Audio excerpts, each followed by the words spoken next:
ଜଙ୍ଗଲ ଓ ପର୍ବତର ତଳେ ଏକ ସୁନ୍ଦର ଝରଣା ବହୁଥିଲା।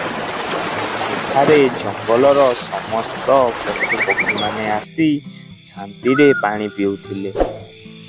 ପ୍ରତ୍ୟେକ ପଶୁପକ୍ଷୀମାନେ ନିଜର ଦୈନନ୍ଦିନ ଜୀବନରୁ କିଛି ସମୟ ବାହାର କରି ଝରଣାର ପାଖରେ ସମୟ ବିତାଉଥିଲେ। ସେହି ଝରଣାର ପାଖରେ ଏକ ଜଙ୍ଗଲଟେ ଥିଲା। ସେହି ଜଙ୍ଗଲରେ ଏକ ଦୁଷ୍ଟ ବାଘଟିଏ ରହୁଥିଲା।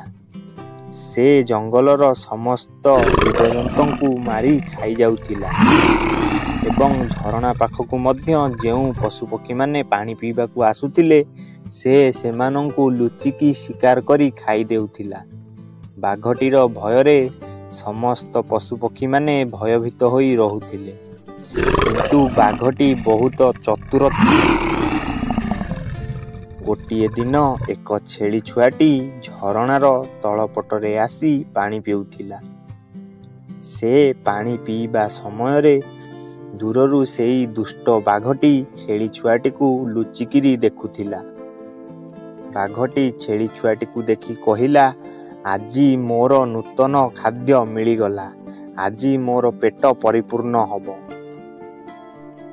ବାଘ ଧୀରେ ଧୀରେ ଝରଣାର ଉପର ପଟକୁ ଆସିବାକୁ ଲାଗିଲା। କିଛି ନ ଦେଖିବା ପରି ପାଣି ପିଇବାର ଅଭିନୟ କଲା। ଛେଳି ଛୁଆଟି ତଳେ ବାଘଟିକୁ ଦେଖି ଭୟଭୀତ ହୋଇ ମନେ ମନେ ସଚେତନ ହୋଇଗଲା।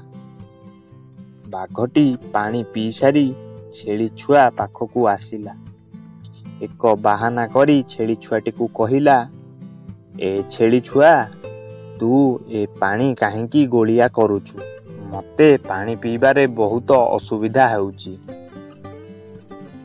ଭୟଭୀତ କଣ୍ଠରେ ଛେଳି ଛୁଆଟି କହିଲା, ବାଘ ଭାଇ, ଆପଣ ତ ଉପରେ ପାଣି ପିଉଥିଲେ, ମୁଁ ତ ତଳେ ପାଣି ପିଉଥିଲି।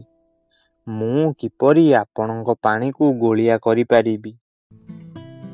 ଛେଳିଟିର କଥା ଶୁଣି ବାଘଟି ଜୋର ଗର୍ଜନ କରିବାକୁ ଲାଗିଲା ଓ ନିଜର ବଡ଼ପଣ ଦେଖାଇ କହିଲା, ତୁ ସାମାନ୍ୟ ଛେଳି ଛୁଆଟି ମୋର କଥାକୁ ଅପମାନ କରୁଛୁ? ମୁଁ ତତେ ଦଣ୍ଡ ଦେବି। ଏହି ସମୟରେ ହଠାତ୍ ବାଘଟି ଲମ୍ପ ଦେଇ ଡେଇଁବାକୁ ଲାଗିଲା। ଛେଳି ଛୁଆଟି ଭୟରେ ଦୌଡ଼ିବାକୁ ଲାଗିଲା। ବାଘଟି ଛେଳି ଛୁଆଟିକୁ ଗୋଡ଼ାଇ ଧରିନେଲା। ତାପରେ ବାଘଟି ଛେଳିଟିକୁ ଖାଇ ନିଜର ଭୋକ ମେଣ୍ଟାଇଲା।